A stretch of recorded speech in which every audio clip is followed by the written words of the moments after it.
Welcome to video 1 of 2 explaining internal medicine's quality improvement in patient safety education program. My name is Megan Freeman. In these two videos, we will talk about several things. We'll introduce this program, we'll talk about its structure, and then spend some time in reflections, directions, and expectations before we discuss changes that this program has undergone to accommodate the environment we all find ourselves in academic year 2020-2021. The biggest theme of the education we try to provide in quality and safety is make it real. We really want the concepts of patient safety and quality improvement to seem very real to you. We want to give you building blocks, but not just in the form of didactic learning or lectures. We want to give you the tools to actually apply that knowledge in a real context. Quality and safety education is really integrated throughout the work we do in internal medicine. Many of you completed the IHI modules before starting residency. Most of you have or will be a part of the patient safety procedure service as an intern. We have simulation-based training throughout residency. You can also return to the PS2 rotation as an elective. Our ambulatory weeks have built-in protected transitions in care. But really what we're going to spend our time talking about today is the combination of the Systems of Care Wellness Didactic Series and the cohort-based longitudinal QI projects.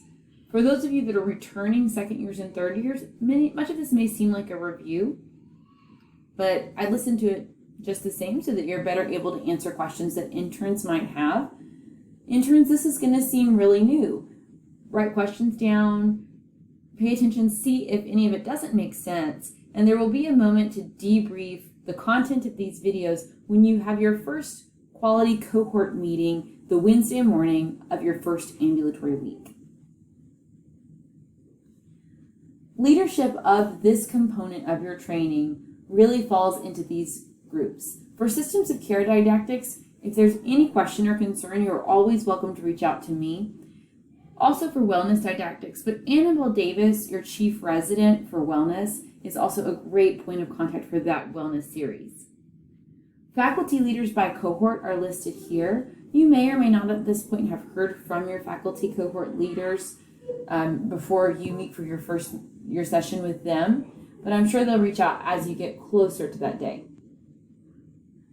So first, let's talk about where this content falls in your schedule and the structure of it. All of the in-person, or really virtual at this point, given our current pandemic situation, all of that content is delivered in Wednesday mornings of your ambulatory week. How is that broken up? So we take that Wednesday morning in the middle of your ambulatory week and we break it up like this. From 8 to 9, you attend medicine grand rounds, for now virtually likely.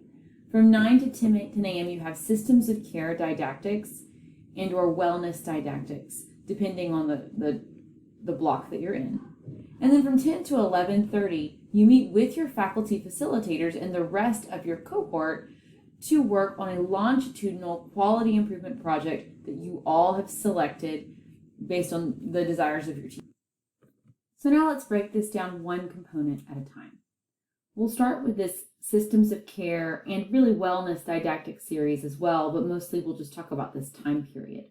So Wednesday mornings at 9 a.m., for now at least, you'll have virtual team meetings that are didactics given by sometimes outside speakers, sometimes internal speakers that target systems of care education. And what we're really looking at here is giving you guys experiences with content that you may not see elsewhere in your training. These are some example topics of things that have been covered in previous years. And you can see these are concepts that don't fit neatly into other areas of the curriculum, but that we really want you guys to see. Societal determinants of health, human factors engineering, navigating outpatient systems, high reliability organizations.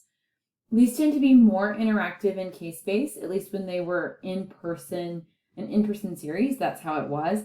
It may be a little bit different since we're going to be doing live virtual meetings in this at least first part of this academic year. Every third of these will be a targeted wellness didactic topic, which may take the form of reflection, maybe small group-based discussion, and it'll just depend on what concepts are being covered at that time. So let's return to our schedule. Again, we're talking about Wednesday mornings. And then now let's look at that next block of time, the 10 to 11:30 block, where you come together as a cohort to meet to complete a longitudinal quality improvement project.